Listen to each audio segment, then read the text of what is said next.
15 ദിവസത്തെ നുണകൾക്കന്ത്യം. മിനാബ് സ്കൂളിലെ ആ പിഞ്ചു ചോരയ്ക്ക് പിന്നിലെ യഥാർത്ഥ പ്രതിയാര്? ഫെബ്രുവരി 28-ന് ലോകം കണ്ട ആ നടുക്കുന്ന കാഴ്ച, അത് വെറുമൊരു അപകടമായിരുന്നില്ല. അതൊരു ട്രിപ്പിൾ ടാപ്പ് കൂട്ടക്കുരുതിയായിരുന്നു.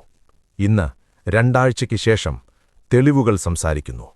ഇത് അമേരിക്കൻ ടോമാഹോക്ക് മിസൈലുകൾ തകർത്ത ഒരു തലമുറയുടെ കഥയാണ്. ഫെബ്രുവരി 28 മുതൽ ഇന്നുവരെ അമേരിക്ക ഈ സത്യം മറച്ചുവെക്കാൻ ശ്രമിച്ചു. ഇറാന്റെ മിസൈലുകൾ എന്ന് ട്രംപ് ആവർത്തിക്കുമ്പോഴും ബെല്ലിംഗ്കാറ്റും ന്യൂയോർക്ക് ടൈംസും ഇന്നാ രഹസ്യം പുറത്തുവിട്ടു. ആ വിദ്യാലയത്തെ ചാരമാക്കിയത് 10 വർഷം പഴക്കമുള്ള തെറ്റായ മാപ്പുകൾ ഉപയോഗിച്ച് പെന്റഗൺ നടത്തിയ ടാർഗറ്റിംഗ് മിസ്റ്റേക്കാണ്. 3 തവണയാണ് ആ പിഞ്ചു കുഞ്ഞുങ്ങൾക്കുമേൽ മരണം പെയ്തിറങ്ങിയത്. ആദ്യ സ്ഫോടനത്തിൽ നിന്നും രക്ഷപ്പെട്ട് പ്രാർത്ഥനാഹാളിൽ അഭയം തേടിയ 7 വയസ്സുകാരികൾക്ക് നേരെയാണ് രണ്ടാമത്തെ മിസൈൽ വന്നത്.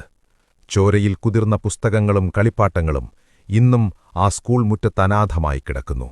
175 കുടുംബങ്ങളുടെ സ്വപ്നങ്ങളാണ് ആ ഹാളിനുള്ളിൽ വെണ്ണീറായത്. ഇന്ന് മാർച്ച് 16. 2 ആഴ്ച പിന്നിടുമ്പോഴും 120 US കോൺഗ്രസ് അംഗങ്ങൾ സ്വന്തം സർക്കാരിനോട് ഈ യുദ്ധക്കുറ്റത്തിന് മറുപടി ചോദിക്കുന്നു.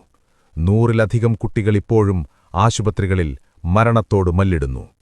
10 വർഷം പഴക്കമുള്ള വിവരങ്ങൾ വെച്ച് ഒരു സ്കൂളിനെ ലക്ഷ്യം വെച്ച ആ ക്രൂരതയ്ക്ക് ആര് സമാധാനം പറയും? ഈ അനാവശ്യ യുദ്ധം ഇനിയും എത്ര കുരുന്നുകളെ ബലി നൽകും? ഈ സത്യങ്ങൾ ലോകം മുഴുവനെത്തണം. International news from hello world channel.